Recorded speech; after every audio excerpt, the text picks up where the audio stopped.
Hello guys, welcome to Major's Garage. This is Suellio. I'm the crew chief for the Formula 1, Formula 3 and Formula 3.5. We're going to see my lap here at Bathurst or Mount Panorama with a Formula 3.5. The lap time was a 1:48.9. Let's go straight away to the first corner. So here my braking reference is the end of this dirty area here on the track. As you can see, it is end here. I'm already starting to punch the brakes, and as you can see, I'm braking pretty quickly. There's no need to build up the braking pressure here with this car on a straight line, being super fast. Like here was more than 200 kilometers an hour. You can really punch the brakes very aggressively. You're not gonna lock up the tires immediately. You will lock up the tires only if you maintain that very high pressure as your speed goes down. So as you can see, initially my pressure goes pretty high. It could even go a little bit more, but then as my speed decreases, you can see how I'm already decreasing. In this case, I'm mostly decreasing more because of the churning. Because I don't brake for too long on a straight line, maybe for 2 downshifts, but then I'm already immediately, as you can see, as I turn in, then really my brakes go down. So I'm always relating the turn in with the brake release here. Also pay attention to how I'm really on the edge of the track, completely over the white line here. This is very important. Then I'm avoiding this curb. We don't want to touch this curb. I mean, maybe touch just as much as I'm doing here, like almost nothing, but not really riding it because it's a little bit too high for a Formula car. This car is very sensitive to power sliding, so it's very important that we take care with that to be able to be a little bit more aggressive with the throttle. I was still a little bit too fast here when I got back on the throttle, so as you can see, I'm actually not being super aggressive. I'm having to wait a little bit, so I can say that I lost a little bit of time here because I was a little bit too quick and my car went wide. We actually have to use not have to, but we can use all of this green area here. The car takes it very well. As you can see, there's a quick bounce here, but you don't really lose speed, or it's not too dangerous. It may be a little bit easier to lose the rear if you are already oversteering before you hit it, but it's really no big problem if you use it all the time, so you can consistently use these curbs. Then going for the next corner, I want to be braking quite late here, since we are using a HTF, a high downforce setup. We can carry a lot of speed through high-speed corners. So as you can see, I'm braking even slightly after the 50, which generally feels very late for most cars, but for this car, this is totally doable. Not braking too hard and not braking for long. As you can see, I'm braking and then immediately, maybe probably 0.2 of a second after I start braking, I'm already starting to churn and I'm already starting to release the brakes. So very important not to maintain the brakes here. You do not want to maintain the brakes. You want to brake and immediately start releasing the brakes as you turn in. Then as we go to this inside curve here, you can see how I'm trying to avoid it completely. This is a no-go for this car. As soon as you hit this curve on power, the car loses its rear or starts bouncing, so it's definitely not useful to use, not recommended. As you can see, I'm carrying, even before I get to the brakes, I'm getting to the curbs, I'm still carrying a little bit of brakes, so it's super important that you do not coast too much with this car. As you can see, I'm basically coasting for, I don't know, less than half a second before, in between the brake release and the throttle. And also you can see how I'm really aggressive on the throttle here. The track is going up. You have you actually have more mechanical grip than you expect, so you can be very aggressive with the throttle here, especially at that speed. Then you can let the car go wide slightly earlier than other cars because you need to trust the line. In high downforce, the car will actually finish the corner. You can take slightly more than this curve, but then if you take too much, the car will bottom out. if the middle of the car is over the curb. So this is not recommended. I prefer that I prefer to use only the outside tires on the curb. This is quite safe and consistent. Then coming for this tricky double left-hander, I'm basically using the first one as a preparation, and then after the apex of the first one, as you can see, I'm not super close to the wall because I'm already thinking about being on the right for the next corner. As I go through this first one, I start braking, not too aggressively, slightly gently, because the car is turning, so you cannot brake too hard as you're turning. And then I want to let the car run wide here, very close to the wall, so I can prepare a very, very round and wide line for the actual corner to the left. So still carrying a little bit of brakes, little bit of brakes, little bit of brakes. Here I want to be very close. I want to touch the white line. I actually missed the apex a little bit here. I could be even closer, maybe 2 or 3 tires more to the left. But I actually carried a good amount of rotation, so I did not lose a lot of time by missing the apex by this much. And then you want to finish the rotation here by getting back on the throttle quite aggressively, quickly to the traction limit. In this case here, my judgment said that the good throttle to be very close to the traction limit and to cause a good rotation was around 50%. So as you can see, 50% throttle, trying to make the car rotate, and then as the car was diminishing the rotation, I was trying to get more and more throttle, more and more throttle. Here I was a little bit worried about the wall, so I did not get on the throttle that aggressively. And also because there are some bumps here on this exit, the car can lose a little bit of contact when the track falls a little bit on the exit. So you need to be aware of that, not to have any wheel spin if you get too aggressive in the throttle. Then I bring my car to the left as much as I can, but there's not a lot of time to do it. So as you can see, I'm just bringing a little bit because there's a very bad bump here, a little bit of a dip that makes the rear tires lose contact with the ground, and you have a lot of wheel spin. So I have to be careful with that. As you can see, I'm not getting on the throttle full to 100%. I'm waiting for that bump, and then I go to 100% throttle. So then we can really go 100%. On the first lap, maybe it's going to be necessary to do a little bit of a lift on this one to around 80% because the tires are still cold and they are a little bit sensitive to any kind of bump. But as soon as your tires are hot, you can basically go flat out here. You still need to be very careful and do a very wide and gentle line to have the car pointing to the right direction.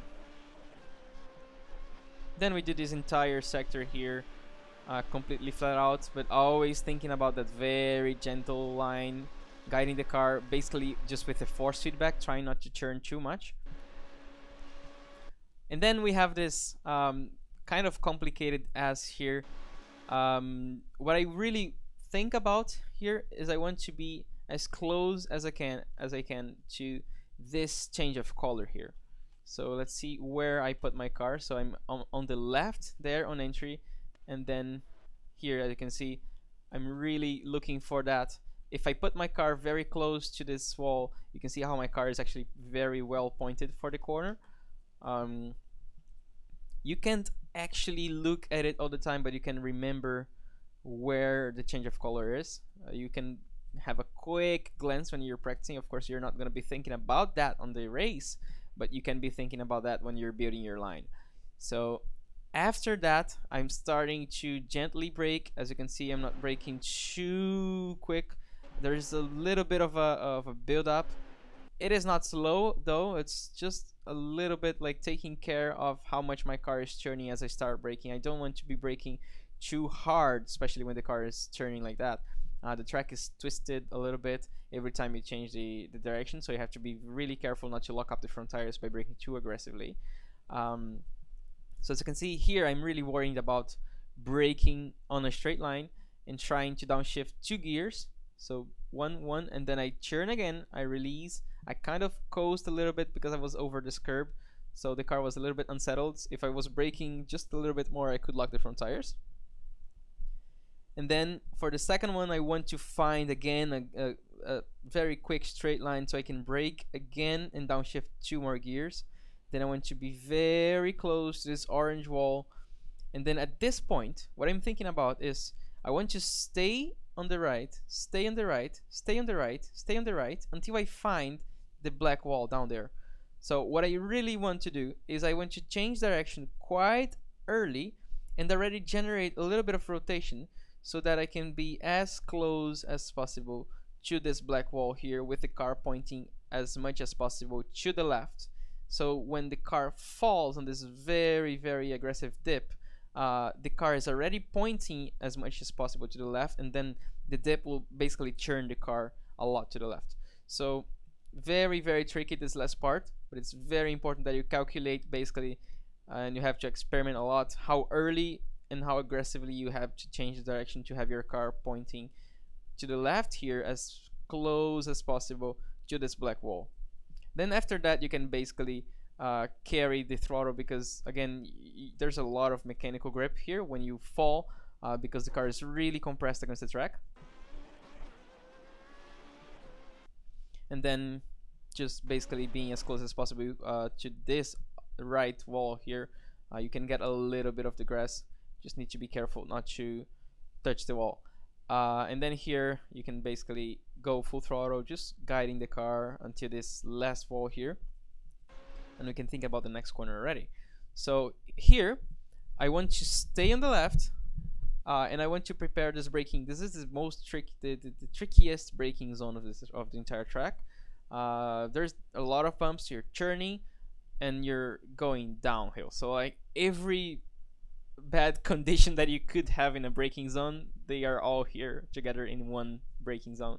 So I'm turning, I'm starting to brake. As you can see, I'm super careful on the brakes from the beginning because I'm coming from a corner. There are lots of bumps here, and then I try to brake more and more and more and more and more and more. I feel at this moment that the track is falling, so I'm really releasing the brakes again, as you can see. And then at this moment the track stops falling. It's still going down, but the elevation, the angle of the track is now a little bit more consistent. So at this moment I can brake more.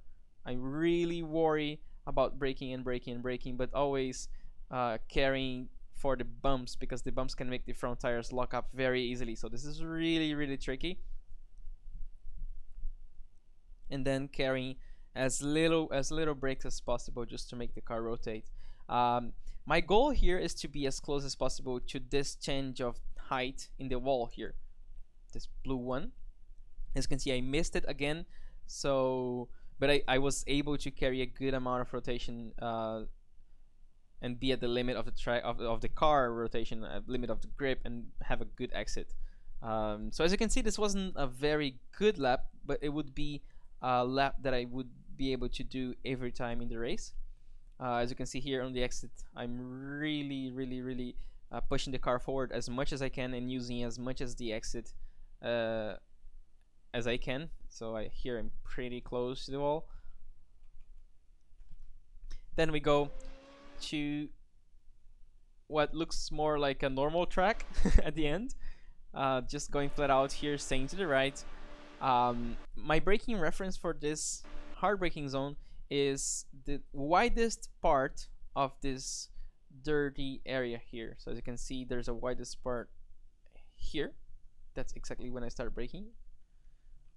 So it's basically in between the 100 and the 50, but because the signs are very it's right in the middle, it's difficult to use them as a good reference. So I'm basically using this here as a reference for braking.